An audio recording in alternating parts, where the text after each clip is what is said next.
It takes years to, I think, for people to find their voice, right? When you're young, and for me, it wasn't easy. You know, when I was a child, I was always told not to speak until I was spoken to. I think, I don't know if it was my family culture or the generation that we're in, right? They're like, you got anything to say? Say it to yourself, okay? Like, you go to your room and you talk about it amongst yourself. And so maybe that's why I love to write. You know, I realized that through writing, I can say what I want to say and no one can stop me.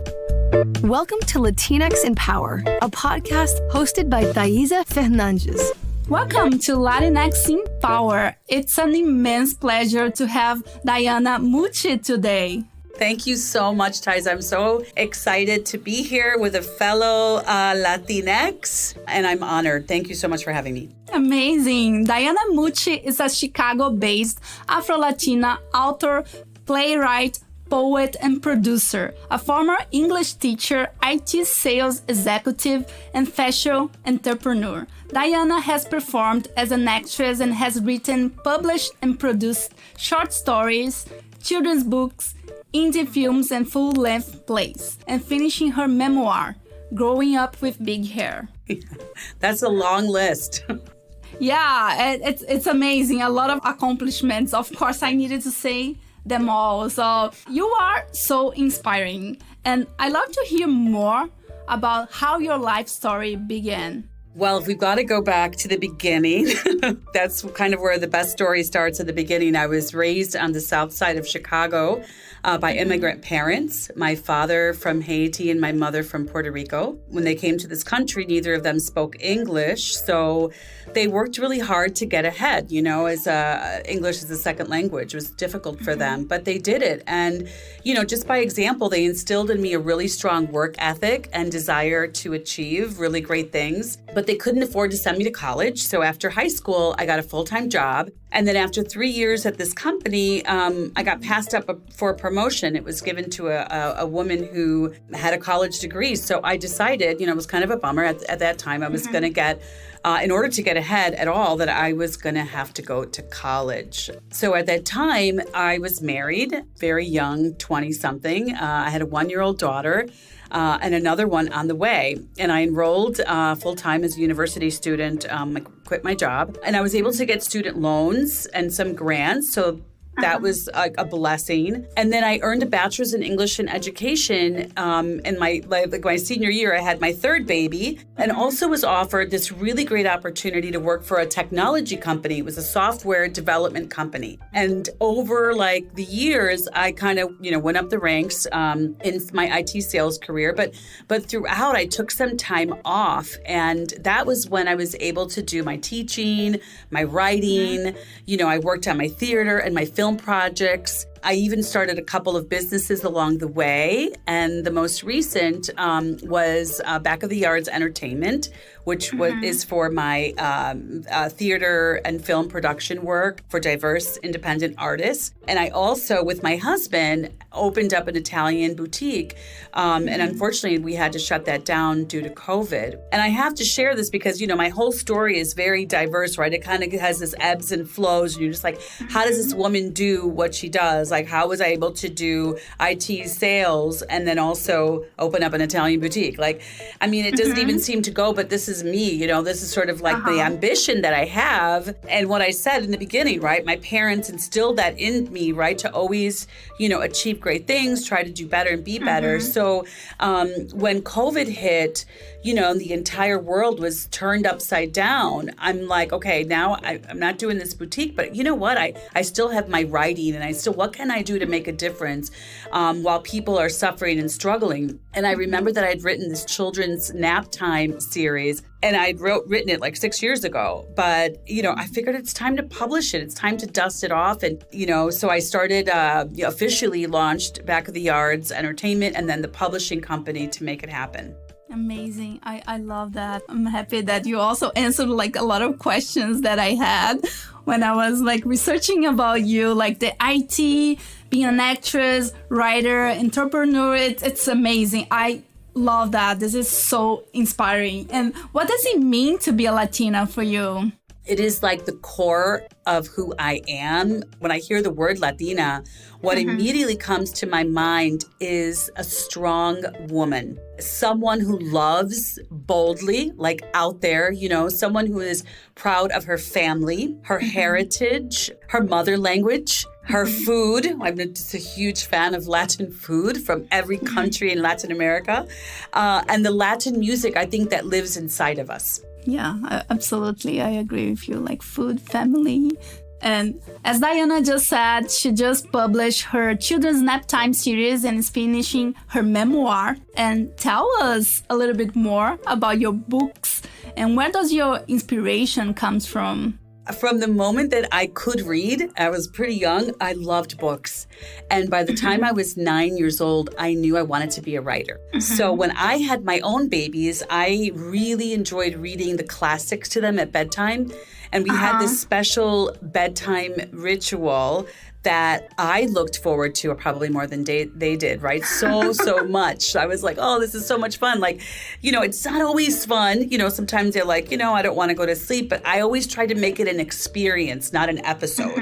So I worked really hard to do these cute little, this whole routine with them. And I decided that I was going to write about it. It inspired me, and that was 27 years ago. My kids are all grown now. And then back then, I sent the book to a few publishers and agents, and I got rejected. That was discouraging for me. And so I go, do I really have time to send it to a million publishers and agents? I put it aside and I continued with my career and my other writing. I never stopped writing. And then just 6 years ago, I don't know, I came back to it and I'm like, you know what? I have to do this. It's in me. I got to come back to it. I said I was going to do it. And I rewrote it 6 years ago and I called it The Snugglewinks of Cuddleton Falls. And I created a second book and I said, I'm going to do a nap time series about a beautiful bedtime experience. And then I found, luckily, a brilliant illustrator and a graphic designer to help me pull it together. And then I just went ahead and self-published it. I did it myself. Amazing. I love that. And we are going to link your books to the description of this podcast. So for those of you who are listening to us, you can take a look. And how about your memoir? How is the process of writing it? Yeah, the memoir is a story of my life. And I called it Growing Up with Big Hair because I had pretty big hair growing up. And it's a coming-of-age story about an Afro-Latina moving into an all-white neighborhood, confronting racism, and how she finds her true place in this world. My ultimate goal when I write stories is I visualize them too. I'm a visual person. I love performance art, and I visualize these stories. Like once I write them, I love to see them either on stage or performed somehow in film or television. So even the Snugglewinks, I visualize things, right? And so, all of the things that I'm writing, my kids inspired me to write Snugglewinks. I'm writing the memoir. I wrote a play about my life, and that inspiration that I have comes from,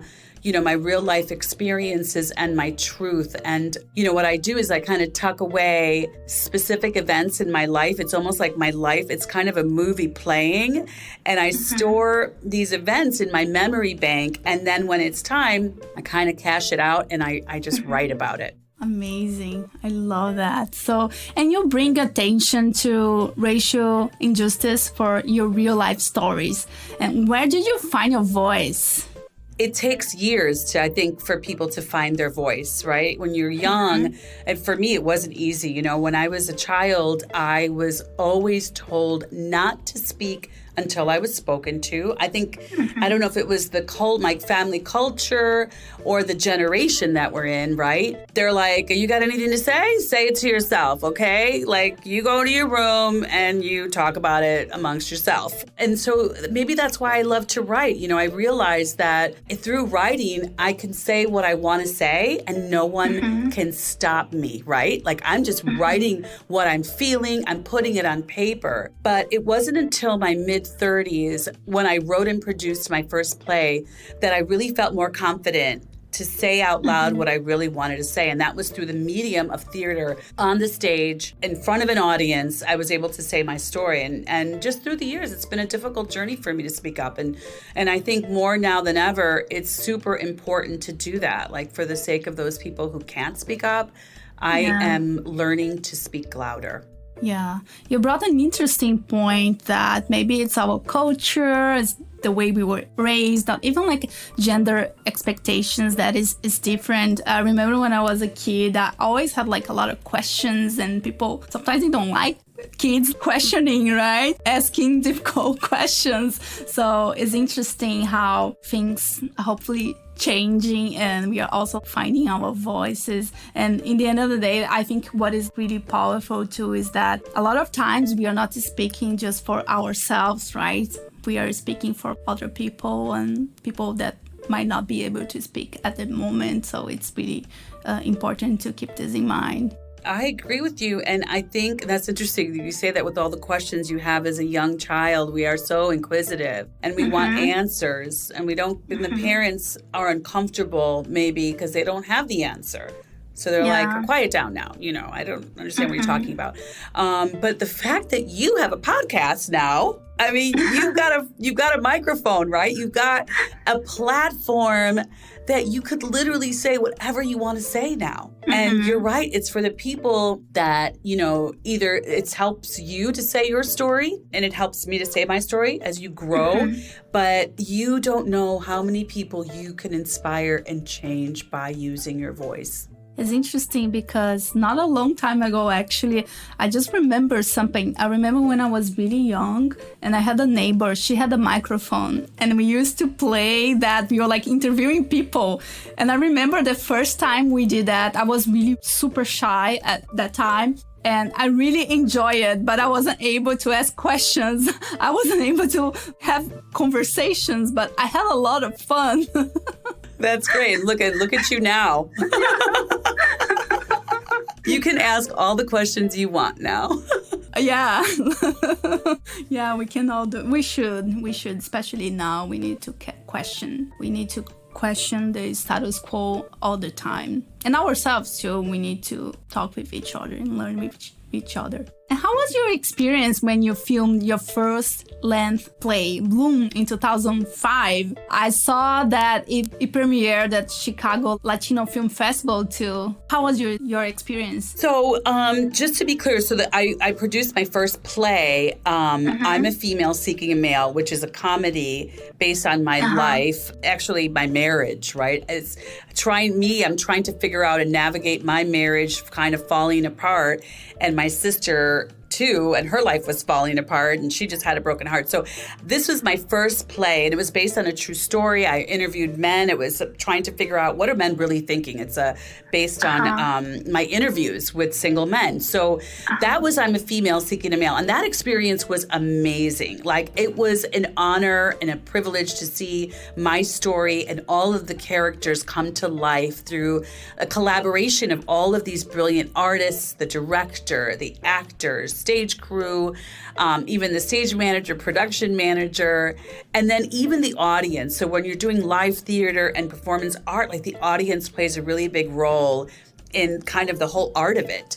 And that was phenomenal to see that collaboration. It's really different from writing because as a writer, I'm writing like, I sit down, I write by myself. I'm writing a book, a script, a short story, whatever it is, and it's a lonely process. But when you're producing your work or someone else's, it's so much more fun because it's just really where you're actually working to create art collectively with other artists, and I think it's magical. And then the same experience I had with the production of Bloom. Now, Bloom was written by a friend of mine. She's a fellow Latina, and she was writing kind of based on her sister's story also about, how her sister was struggling, as a Latina and kind of in sort of this cycle of bad decisions. And so that fact that it premiered and I was co-producer of that film, we filmed it in Chicago on location. We had such a great time. I didn't care if I was up at 4 a.m. filming. It was just a really fun experience. And the fact that the Chicago Latino Film Festival chose it in 2005, right, for the film festival, it was really just kind of a validation that, we're like, wow, we're real storytellers, Latinx story. At the time, we didn't call it Latinx, but Latino storytellers. It was really, really a phenomenal experience. I'll never forget it. Amazing. I love that. I love that. When you're like truly doing something that you love, you don't care about, oh, I'm working at 4 a.m., whatever. I'm having fun and creating something meaningful. This is amazing. Absolutely. It's true. You have to love what you do. Cool. And tell me first thing that comes to your mind when you hear these phrases. This is one of my favorite ones. So, your superpower. Teleportation. Just beam me up to the next location. I don't want to have to get on a plane. I just want to get there. Yeah, I can't wait for that. Yeah, exactly. You know, I'm kind of feeling I want to go to Italy right now. So, like, transport me this very second. That's what I would love to do. And a dream. I feel like I'm living my dream. Oh, amazing. Yeah, I'm living my dream. And Palm Springs. Film Festival. That's like one of those. Bloom was premiered at the Palm Springs Festival. An amazing memory, I'm sure. Yes. And a curiosity. The moon. Like, what's it like to be on the moon, to land on it, to look at it, to feel it? Maybe someday, get there myself someday. Interesting. Nice. And I saw your artistic statement where you said that you are drawn to life, a real life with real humans, and you always try to find human in it. And I think this is really courageous and also quite hard. So can you share more with us? Yeah, my true inspiration for storytelling really comes from my own life experiences, like where I can speak from a place of truth and authenticity. For some reason, I have a really hard time coming up with a completely fictional character, like out of the blue, out of my imagination, make somebody up. And I have a hard time making it sound honest and vulnerable. So, in fact, my son is a writer and he writes fantasy. So he can create not only the characters, but he creates a community, a city, and like an entire universe from his imagination. And I really do admire that. I admire that kind of writing. And I aspire someday I might be able to do that. But today I'm drawing on my own life. And being that I do love to laugh, I'm always laughing. I have no problem laughing at myself.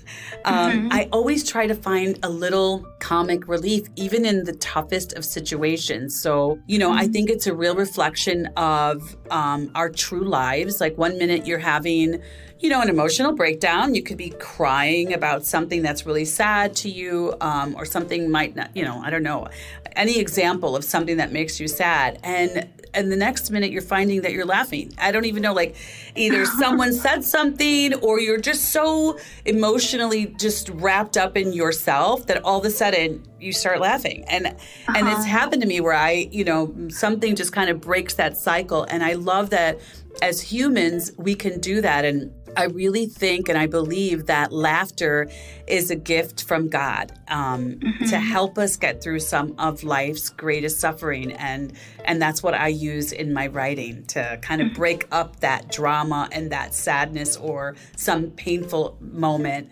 I gotta go. I need a comic relief here, Let's break it up. Let's laugh about something. I love that. And I think it's a really good mindset to have. Do you think, where did this mindset come from? Do you think it's from your family or maybe our culture? Because I can definitely see this mindset in a lot of like Latinxes that I know, even like my family and kind of like the way we live in Brazil, for example. Sometimes we say, oh, we are sad, we are crying, but we are also laughing. It's so true. I wonder if that is because my family, we when we get together, it's like nonstop joke, laughing. Someone's always on top of each other, cracking. I don't know if this is that way in your family. We talk over each other. And then my dad is really hilarious. And he's a storyteller. I get the storytelling from him, And when he talks, like he always is like super funny. When we were a kid, my dad's like work people would say, oh my God, he's so funny. How do you live with this funny guy? When we were kids, I'm like, he's not that funny, He used to like, he had a sturdy hand, but as we grew up, we just realized like it really just kind of the sense of humor boils down to like the simplest things, right? Like little either an awkward moment, like something that somebody says that's stupid is funny, or you could make a facial expression, and I do think maybe it is cultural. We enjoy our family like we call it the Mucci Christmas, when our entire family gets together in the Mucci Christmas, and it's just like a laughing fest. Yeah, we're blessed, very blessed with laughter. It's important. Yeah, it's important. And what are your favorite acting moments so far? I wouldn't say like have been acting my whole life, well, kind of, as a kid or whatever. But I think, and I've acted in commercials. I also was in the indie film Bloom. I was a friend of the lead character. But I also have performed my own work and my own writing. And I'd have to say that my greatest acting moments are playing myself, if you could call it acting. But, just last weekend, I performed a reading of my short story, Spit. It's part of an excerpt of my memoir. And it was extremely powerful and emotionally charged for me. I had to go dig really deep, kind of find that pain all over again, and to reenact that for others. It could really shake you to your core. And I know that a lot of actors that are playing other characters in other parts, they do have to kind of dig deep into the character and to draw that out of them. And I kind of had to dig deep into my own character and into that little girl who was 12 when, I experienced this, kind of very traumatic experience. But, in the end, that's what we artists have to do, right? We just kind of have to dig deep, find the truth, and share it. Yeah, and I watched you last week, and I definitely could feel your emotion. It was so beautiful. And do you think, since you're acting and telling your own stories, do you think it's also kind of a way to heal yourself, especially when it's a challenging moment? And because I'm asking that because I feel that just talk can be also a way to heal. And I understand that sometimes we don't want to talk with certain things, but when we do it, we automatically feel a little bit better. Oh my God, absolutely. I think writing, when you're writing too, it helps you. So if maybe you're not performing, but you could writing is a good outlet for your emotions, or to kind of relive an experience maybe that you're not free to talk about. But, writing, I think, is a way to do that. And when you perform it, I do feel like that was even now, because I performed it years ago. And to relive it again this past weekend, it took me a couple of days, to believe it or not, to recover. But, to answer the question, is it healing? I would say, yes, it is healing. Because even though it was hard to do, I went back to that place. I went back to that little girl who was hurt. And I kind of had to, address it and say, it's okay. It happened. It's in the past, but I had to face it again and realize, the more I tell that story, the more I will, you just kind of get past it. It takes time. It's, that story and the ones I'm writing, like in my memoir, it still brings up an emotion in me. I will still get emotional about it because it's there. It's in my core. It happened. The memory of it does still stir me, but it is definitely a healing process, and it is a healer for me to express that. Amazing. And it's inspiring for us to hear your story. You're also helping a lot of people to heal. So this is magical. I love that. And I'm curious about your memoir. Do you have a launch date? I can't wait to read. I actually don't have a date yet, but 2021, God willing, is my target. I have been working on it for, I want to say 15 years, to be honest with you. It's not like something that just happens. It takes time because I do have to go back to that place where I was, and it is an emotional process to write it. So it is like it's not easy to write your stories that are deep and sometimes painful, but it's coming along. I just finished another one that's called Oreo. It's going to be like some of the, maybe I'll share another short story and a reading or something like that, so you'll get a little glimpse of it. Oh, amazing. I love that. Cool. Can't wait to hear it. And what makes you laugh? You mentioned about your family, your stories. I was trying to explain, like when my family gets together, I think that what makes me laugh is just like the simplest little thing, that will send me laughing hysterically. An expression on someone's face, like if someone says something like, if you say something at the wrong time, but then it's just like, it could be, I just imagine like, okay, that was the worst time ever. And it doesn't make any sense, but it's hilarious. And so I laugh at that. I also laugh at myself. I do. I think it's, I had a cousin who is my best, I write about her in my memoir. She was my best friend growing up, and she was hilarious. And she used to make fun of me all the time, but in joking, right? Like she would just pick on me in the funniest way. And she would just have me on the floor cracking up. So sometimes I think just either laughing at myself or something so simple and stupid, it's just, I always find something funny. Cool. And do you have like internal jokes with your friends and family? I'm asking that because I have a bunch with my friends, and some stupid things that we say or stupid things that happens to us and suddenly becomes a joke. Yeah, that you can take with you forever. Right? I mean, I'm laughing. I don't even know the inside joke, but I could visualize, like even just, and I don't know if you do this with your friends or your family, right? You just might, and it's not even like, there's a difference between like making fun of someone in a bad way on just pick one thing, and then you might just kind of, I don't know if it's like poking fun and, making light of the situation. Yeah, I love it. I love that. And I love that we are like finalizing your episode, like laughing. So amazing. I love that. That was incredible. I really enjoyed learning more about your story, your projects, and everything you did in your career. It's definitely so inspiring and important. So thank you. Thank you so much for having me. And I appreciate you sharing the story. And I'm, anything that I can do to support Latinx in power. I'm really impressed with what you're doing as well, Thaisa. I'm honestly, I think that your story is amazing, and I hope more people hear about it. And it's really great that you're helping Latin men and women come on your show and share their story. So thank you for that. Thank you. That's it for today, everyone. I hope you enjoyed it. We'll have more episodes in the end of this year, every Tuesday. So every week we'll have a new episode. And I would love to hear your thoughts. Please share with me, always with kindness, via Instagram, Twitter, email. Our handle is Latinx in Power in all social media channels. And please send us a recommendation via Apple Podcasts. I would love to hear your thoughts.